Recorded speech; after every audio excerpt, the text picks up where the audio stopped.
レベル 23.01 イータ、バックルームズシナゴーグについて解説していくよ。シナゴーグってなんだ？シナゴーグは、ユダヤ教の集会所や街道の建物なんだ。そんな建物があるのか。まずは部屋の外観。と言っても、写真がないので想像してね。レベル 23.01 イータは、さっき言った通りユダヤ教の集会場及び街道である、シナゴーグを模した空間なんだ。結構きらびやかな空間だな。次に、レベル 23.01 イータについて説明するよ。レベル 23.01 イータの理解度は 50%。危険度は5分の0なんだ。神聖な場所だから安全なのかな？次に、レベル 23.01 イータの特徴について説明するよ。レベル 23.01 イータは、現実世界でユダヤ教やそれに関連した宗教を、信仰する人のみが神聖の空間に入ることができて、それ以外のものは侵入直後に信仰する宗教に応じて、この空間と同一の性質を有する適切な赤い層に転送されるんだ。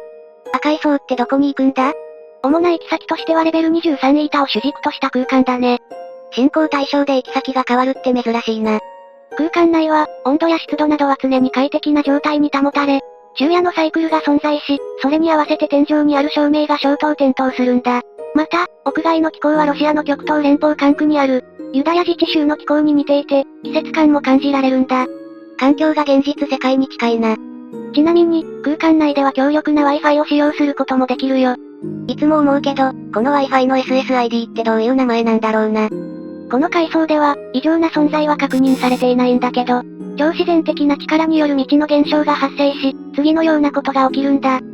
まず、この空間に滞在し続けると情動性が低下し、それに伴い攻撃性も低下し、最終的には測定不能になるくらいまで低下するんだ。この効果は、空間に入ってから十数時間で効果を実感することができるんだ。やっぱり神聖な場所だから、強制的に落ち着かせるのかな。また、開放性や協調性、誠実性が時間とともに上昇し、それに伴って抽象的思考や知能が著しく上昇し、その効果も数十分から数時間の滞在で強烈に実感することができるんだ。バフの効果がすごい。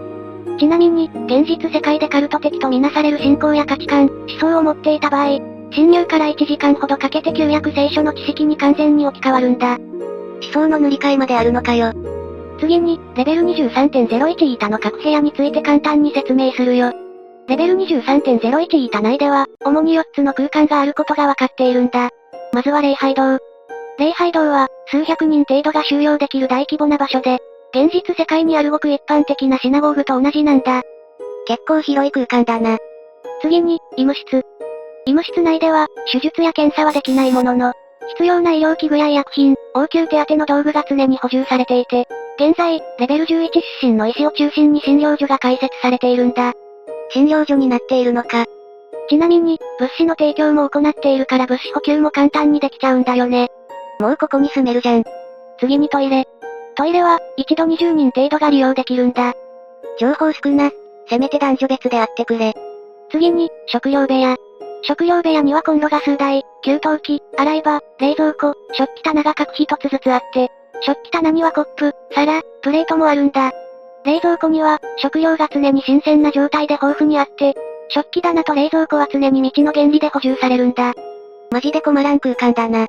ちなみに、これらの部屋は完全に調べ尽くしたわけではなく、現時点での調査結果なので、今後新たな部屋が見つかったり、新たな部屋の特徴が見つかるかもしれないね。バックルームズでの変化って結構激しいから、次どうなってるかわからないんだよな。また、レベル 23.01 イータでは人々が集まり、それぞれ信仰に応じて互いに対等な関係で自治組織を形成しているらしく、この空間の人々は権力や支配、暴力に激しい危機感を持っていて、組織間の対立、組織内における階級や支配構造等は現時点では確認されていないんだ。すげえ平和。最後に、レベル 23.01 イータの入り方や、次のレベルの生き方について説明するよ。まずはレベル 23.01 イータの入り方。レベル9でシナゴーグのような空間に入ると、ごく稀にレベル 23.01 イータに、レベル127イータで抵抗組織のメンバーに従って進んだり、看守を虐殺すると、稀にレベル 23.01 イータに行くことができるんだ。レベル127イータがどういう空間なのか気になる。一方、次のレベルの生き方は、レベル 23.01 イータに入ろうとすると、信仰している宗教によって、同一の性質及び構造を有するレベル23イータに関連するレベルに、レベル 23.01 イータにある相互移動ポータルで、レベル420イータやその空間に、レベル 23.01 板の食料部屋の扉から、時々レベル 6.1 板に行くことができ、全部で16種類の出口があるんだ。相互移動ポータルっていう便利そうな技術まであるのか。ということで、今回はレベル 23.01 板について解説したよ。レベル 23.01 板は、神聖な街道のような空間で、空間内もいざこざがなさそうな感じだったな。まあ、この空間がいつまで存在するかわからないけど、束の間の休息にはぴったりかもね。いきなり空間がなくなるなんて日常茶飯事だもんな。